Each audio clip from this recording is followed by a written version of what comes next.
Why, hello. I was sitting here with my lucky dragon cup, and I thought what a fine day it is to read and talk about dragon books.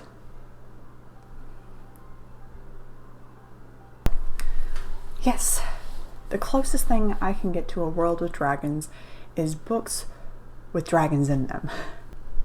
I have collected some of my favorite books that have dragons in them, and I know there is a lot more out there in the world. So please leave a comment if you don't see a book that has a dragon in it that you love, and I will probably take that to heart and I will probably read that book because I love books with dragons in them. What else is new? If you know me, this is pretty common. So I have my list of stuff here. List of stuff here. I've got my tea over here, and we'll start talking about some of my favorite books because it's what we're doing today. I would say the very first book that had dragons in it that I read that left an impression when I was a kid was Eragon from The Inheritance Cycle. The Inheritance Cycle as a whole is a pretty large book collection. I honestly didn't finish reading it until I was like out of high school, but I remember loving especially the first book. The first book had everything I needed to feel safe and happy inside because there was a beautiful dragon that you could ride. I loved it. So I'm not going to say it's the best series in the world, but the first book especially has a beautiful telling of just a dragon. It kind of felt like Lord of the Rings, which at the time I was obsessed with and still am. It gave me that Lord of the Rings world, kind of, and created a dragon in the midst of it that wasn't evil. The next series is a series I found by mistake at a local used bookstore, and I'm surprised that not more people are talking about this book. It is the Enchanted Forest Chronicles, dealing with dragons, searching for dragons, calling on dragons, and talking to dragons. These books are hilarious. I love them. They were written in the late 80s, early 90s, and it just has that vibe of like girl power, and all the way down to the dragons. They have girl power too. This follows like a princess who decides that she is not going to marry or participate in how her family views tell her to be, and she goes into the mountains to find a dragon so that she won't have to marry like a prince.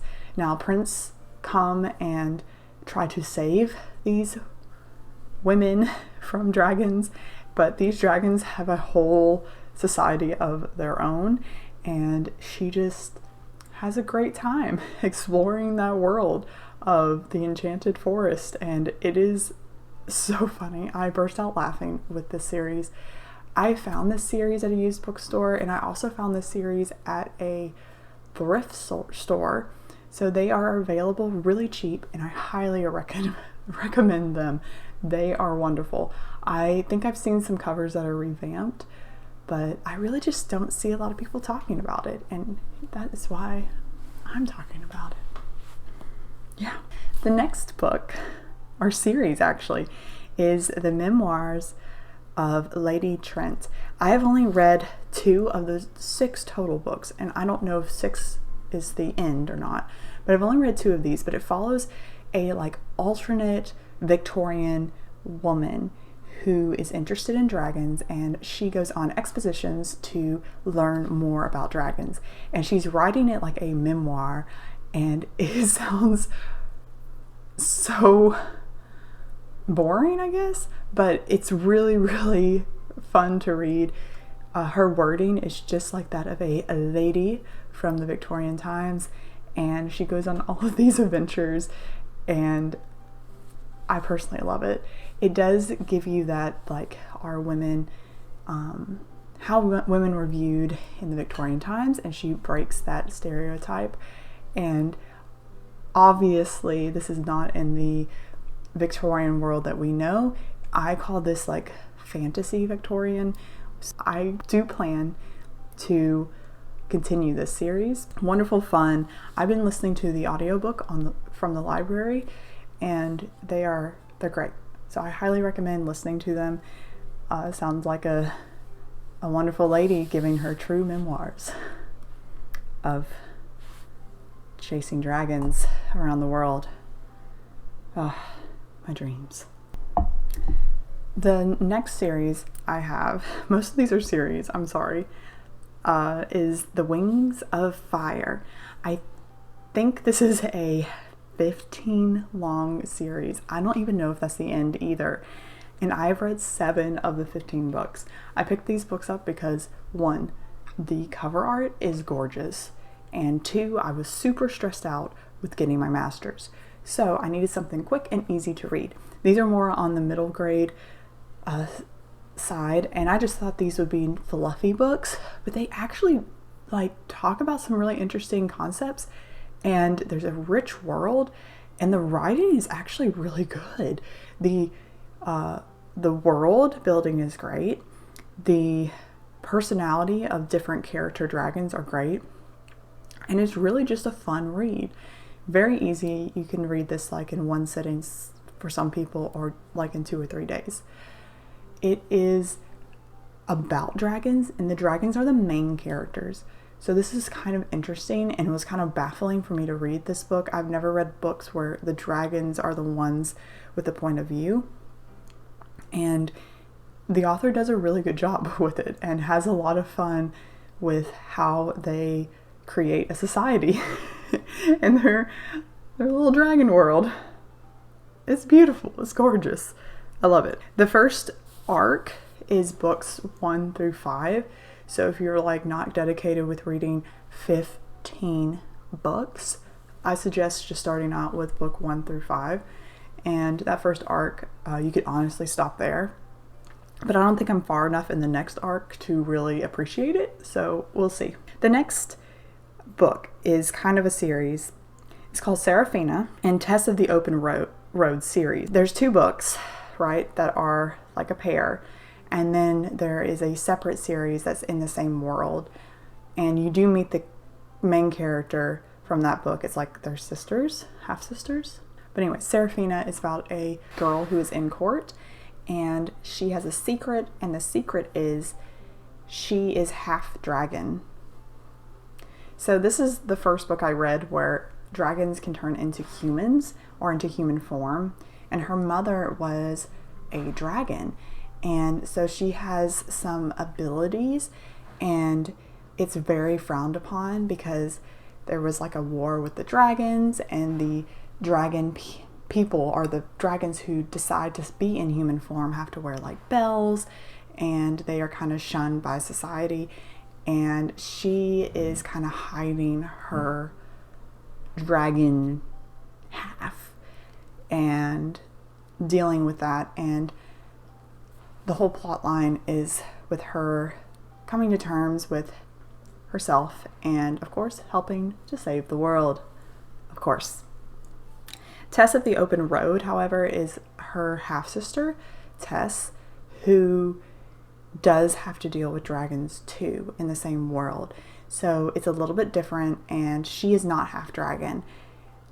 I think I read Tess of the Road first, then I read Seraphina. Both are equally good books, and both of them have dragons in them. Next, recently read a book called 6 Crimson Crânes. So when I picked this up, I had no idea that dragons were in it, first of all. And I thought it would just be a retelling of a Grimm's fairy tale that seemed very similar, but it really wasn't. And it was a pleasant surprise. The first thing that she does is meet a dragon. So I was already like, whoa, this is not what I expected. But there are dragons in her world, and they are kind of like gods, I think. And she comes in contact with one of them at the very beginning of the story, and he kind of helps her. Also, there are dragon pearls in the story. So dragon pearls are usually like a treasure for dragon, and that carries a lot of plot weight too in the series. And I'm excited to see what the second book will bring. This is a fairly new book, and it is a series, which I was kind of disappointed to find out, but I do plan to read the next book. It was really good. I really enjoyed it. It was quite surprising. The next book that I recently read that also had dragons in it was called The Girl Who Drank the Moon. This book was really intriguing and beautifully written, very oddly written too for a middle grade or a book. I think it's a middle grade book and not a YA, but still very interesting because the girl who drank the moon, she literally drinks the moon, and the moon gives her powers and she becomes like a witch, and she has a witch bring her up, and with this there is a tiny dragon, a perfectly tiny dragon. I think that's what they call him. And he is like a baby dragon who doesn't know that he is hundreds of years old. So yes, he's kind of like a little companion, and he does help out with, of course, saving the world, of course. And it was a really pleasant fairy tale book. It felt very Studio Ghibli. It felt very sweet. It was written surprisingly well, and there's a dragon in it, so why not pick it up? This one, the dragon is not as prominent as, say, the Wings of Fire series, but I would say it's more on the tone of the Six Crimson Crânes, where there's a dragon character definitely in there, and they're showing up several times in the book and do have a main purpose. So the next section I have is adult books that are dragon related. These are pretty commonly suggested when someone asks for dragon books, but one of them is not, and that is the Dracon series. So I picked this one up at a used bookstore just because I saw that dragons were involved and I was curious. The books that I've read from this series is The Smoke Thief, The Dream Thief, and Queen of Dragons. There's a total of 5, but I've only read 3. And these books made me blush. They definitely keep the bedroom door open for some scenes, but I was quite fascinated with the world and the world building, and it takes place in like an England type area. I really do think it is England, and they have a county, and in this county is kind of the last of the dragon people, and the lord and the lady are both dragons, and these dragon people have the ability to turn into smoke, and then they turn into dragons, full-on dragons. But the lord and the lady can turn into full-on dragons, and they're called like the alpha male and alpha female. So you can see how this can be a very very romantically charged book. They're quite addicting. So I really just enjoyed that idea. It takes place in like the 1700s. So they're wearing like powdered wigs. I'm thinking Marie Antoinette. And then of course they can turn into dragons, and they have these powers to turn into smoke. And it's just really exciting. Is the romance the best? No. And is it politically correct? Probably not. But it's good. If you're into romance, if you're into the 1700s, and if you're into people that can turn into dragons, you may really like the Drakon series. And if you like to blush with those type of books, you might really like it. The next is The Middle-earth Universe by Tolkien. So I've already mentioned I'm a humongous fan of Lord of the Rings, and of course there are dragons within the Middle-earth universe. I do recommend reading The Hobbit if you're really into dragons. There is a lovely dragon that is talked about quite a lot in the book, and I really enjoy Smaug I named my cat after Smog. We just call him Dragon for short. But there is a dragon in other stories within the Middle-earth universe. The one that comes to mind is the Children of Hurin. I think I'm saying that wrong. The Children of Hurin, there is a dragon at the end, and I find that story to be one of my favorites of all the stories of Lord of the Rings. I don't know why, but I particularly enjoy the tragedy of it all. So if you're in for a very traumatic and tragedy-driven story, I do recommend the Children of Hurin. It's a little bit harder to get through than The Hobbit, obviously. So lighter read, The Hobbit, the Children of Hurin. Leave that for a time when you have some devotion and want to cry a little bit. But the only thing with Tolkien is that all of his dragons are considered evil. They are never good. And most of these dragons that I have read from books, they're all considered good. And I think I just gravitate towards those books because I think dragons are the most amazing things in the world. Anyways, so the last one I have is pretty obvious. A Song of Ice and Fire by Martin. So that is the series, the Game of Thrones series that everyone knows of. If you've not read Game of Thrones, I would recommend it if you like dragons. The dragons become more important as the series continues. And if you have seen the TV adaptation, then you know that it definitely has some really good storytelling and plot twist. I do recommend the books instead of the movie because the 8th season doesn't exist. It doesn't. Anyways, I hope you enjoyed my list of dragon books. I will definitely keep you updated if I read any more. I don't know if there are any other dragon books. I know there are, and I am constantly on the lookout for them. Just the other day, I went to the used bookstore and found even more dragon books, but alas, I am reading a 1,303-page book right now.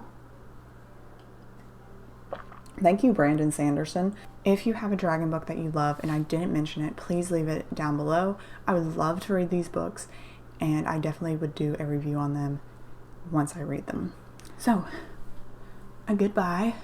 Go find some dragons. Go read some books. It's going to be a lovely day. Drink some tea. Get over the cold that you have. Have a wonderful Thanksgiving. See you later.